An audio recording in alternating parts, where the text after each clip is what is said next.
4వ అధ్యాయము. దీపదాన మాహాత్మ్యము. కార్తీక పూర్ణిమ సోమవార ఫలం. జనకుడిట్లడిగెను, వశిష్ఠమునింద్రా, నీ యొక్క వాక్సుధారసమును పానము చేయుచున్న నాకు తృప్తి తీరలేదు. కాన తిరిగి కార్తీక వ్రతపుణ్యమును దెలుపుము. కార్తీకమందు ఏ దానమును చేయవలెనో, దేనిని గోరి వ్రతము ఆచరించవలయునో చెప్పుము. వశిష్ఠుడు ఇట్లు పలికెను, పాపములను నశింపజేయనదియు పుణ్యమును వృద్ధి పొందించునదియు అయిన కార్తీక వ్రతమును ఇంకా చెప్పెదను వినుము. కార్తీక మాసమందు సాయంకాలమున శివాలయముందు దీపారాధన చేసినచో అనంత ఫలము కలుగును.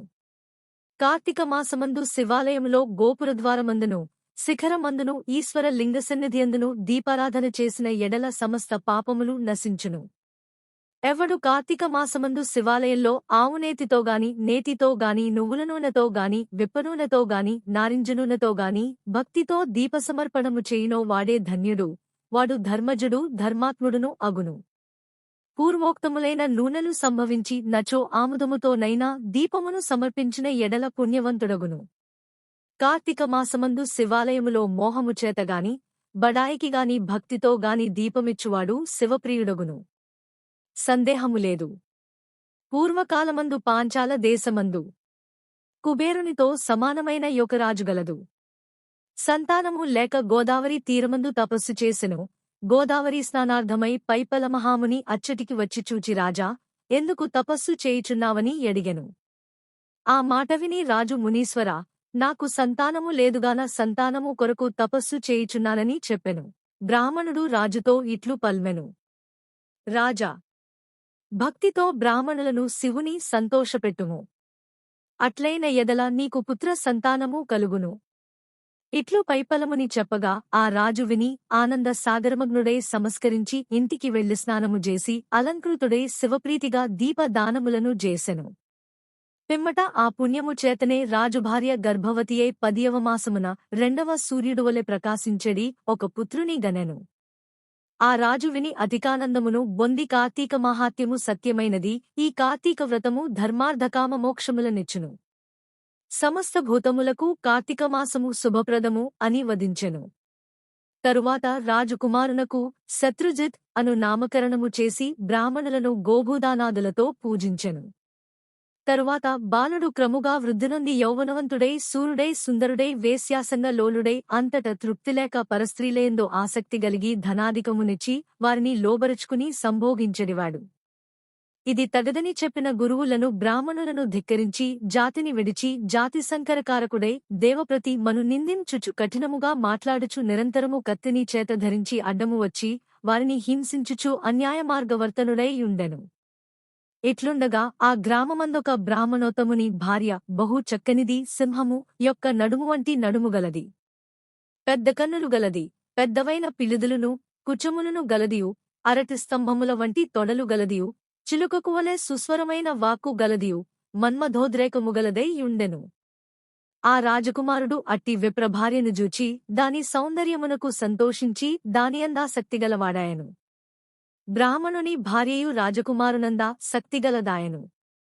తరువాత ఆ బ్రాహ్మణుని భార్య అర్ధరాత్రియందు భర్తను విడిచి రాజకుమారుని ఎద్దకుబోయి అతనితో రాత్రి శేషమంతయు సంభోగించి ఉదయానికి పూర్వమే తిరిగి ఇంటికి వచ్చెను. ఈ ప్రకారముగా అనేక దినములు జరిగినవి. ఆ సంగతిని బ్రాహ్మణుడు తెలుసుకుని నిందితమైన నదతగల భార్యనో దానిని మరిగిన రాజకుమారుని చంపుటకుగాను కత్తిని చేత ధరించి ఎప్పుడు చంపుటకు వీలుదొరుకునా యని కాలమును ప్రతీక్షించుచుండెను. ఇట్లు కొంతకాలము గడచిన తరువాత యొకప్పుడు శివాలయాన కార్తీక పూర్ణిమ సోమవారమునాడు బ్రాహ్మణి తన చీరి అంచును చింపి వత్తిని చేసెను. రాజకుమారుడు ఆముదము తెచ్చెను. ఆ వత్తితో ఆ చిన్నది దీపము వెలిగించి అరుగుమీద పెట్టెను. అచ్చటే వారిద్దరూ కామశాస్త్ర ప్రకారము సంభోగమును అత్యుత్సాహముతో చేసి సుఖించిరి. అంతా ఆ బ్రాహ్మణుడు కత్తిని ధరించి వెళ్లి మారువేషముతో జీర్ణ శివాలయమందు దూరి తలుపులు గట్టిగా బిగించి కత్తితో ముందుగా రాజకుమారుని పొడిచి తరువాత భార్యను నరికెను. అంతలో రాజకుమారుడు కొంచెము జ్ఞప్తి తెచ్చుకుని కత్తితో బ్రాహ్మణుని నరికెను. ఇట్లు పరస్పర వ్యాఘాతముల చేత ఆ జీర్ణదేవాలయమందు ముగ్గురు మృతి నొందిరి. ఆ దినము కార్తీక పూర్ణిమ సోమవారము. దైవవశముచేత అట్టి పర్వమందు ముగ్గుజికి శివుని సన్నిధియందు మరణము గల్గినది. కార్తీక పురాణము.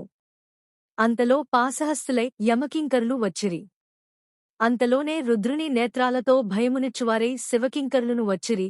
తరువాత శివదూతలు రాజకుమారుని బ్రాహ్మణ భార్యను విమానము మీద నెక్కించిరి. యమదూతలు బ్రాహ్మణుని కాళ్లుగట్టి తీసుకొనపోవ ప్రయత్నించిది. ఇట్లు తన భార్యకు రాజకుమారునకు కైలాసగమనమును తనకు యమలోక గమనము జూచి బ్రాహ్మణుడు శివదూతలారా, ఈ నా భార్య జారిణి, ఈ రాజకుమారుదును జారుదుగదా, నేను బ్రాహ్మణుడును సదాచారవంతుడును గదా, ఇట్లున్న నాకీగతి ఏమి, వారికాగతి ఏమి అని అడిగెను. శివదూతలిట్లనిరి, బ్రాహ్మణోత్తమా, నీవన్నమాట సత్యమేగాని అందుక విశేషమున్నది చెప్పెదము వినుము. ఈ నీ భార్య పాపాత్మురాలును జారిణీ అయినప్పటికీ కామమోహముచేత కార్తీక పూర్ణిమ సోమవారమునాడు శివాలయమందు దీపారాధనకు గాను తన చీరను చించువత్తిని చేసి ఇచ్చినదిగాన దీని పాపములన్నీయు భస్మములైనవి. ఈ రాజకుమారుడును దీపార్థమై ఆముదమును దెచ్చి పాత్రలోనుంచి ఇచ్చినందున క్షీణపాపుదాయను. కాబట్టి రామమోహముచేతనైనా శివాలయమందు దీపదానము చేసినవాడు ధన్యుడు, సర్వయోగులందు అధికుడగును. కనుక దీపార్పణము చేత నీ భార్యకు రాజకుమారునకు కైలాసమును దీపదానము చేయనందుకు నీకు నరకము సిద్ధించినది. ఇదివరకు నీవెంత శుద్ధముగానున్ననో వారితో సమానుడవుగాలేదు. ధర్మ సూక్ష్మమిది అని చెప్పిరి. శివదూతలు ఈ ప్రకారముగా చెప్పిన మాటలను విని రాజకుమారుడు దయావంతుడై, అయ్యో, ఈ బ్రాహ్మణుని భార్యతో రమించి ఈ బ్రాహ్మణుని చేత శివాలయమందు హతుడనైనా నాకు కైలాసము, ఇతనికి నరకము గలుగుట చాలా దుఃఖకరముగా ఉన్నది. కాబట్టి నా దీపదాన పుణ్యమును కొంత ఈ బ్రాహ్మణునకు ఇచ్చెదను. ఏకకాలమందు మృతినొందిన మాముగునికి సమానగతియే ఉండవలెను. ఇట్లనే ఆలోచించి తన దీపదాన పుణ్యమును బ్రాహ్మణునకు కొంత ఇచ్చెను. ఆ పుణ్యముచేత బ్రాహ్మణుడు దివ్యమైన విమానమెక్కి కైలాసమునకు పోయెను. అజ్ఞానముతో చేయబడిన యొక్క దీపదానముచే ముగ్గురు కైలాసమునకు బోయిరి. కాబట్టి తప్పక కార్తీక మాసమందు ధర్మమును జేయవలెను. అట్లు చేయని వాడు కౌరవ నరకమును బొందును.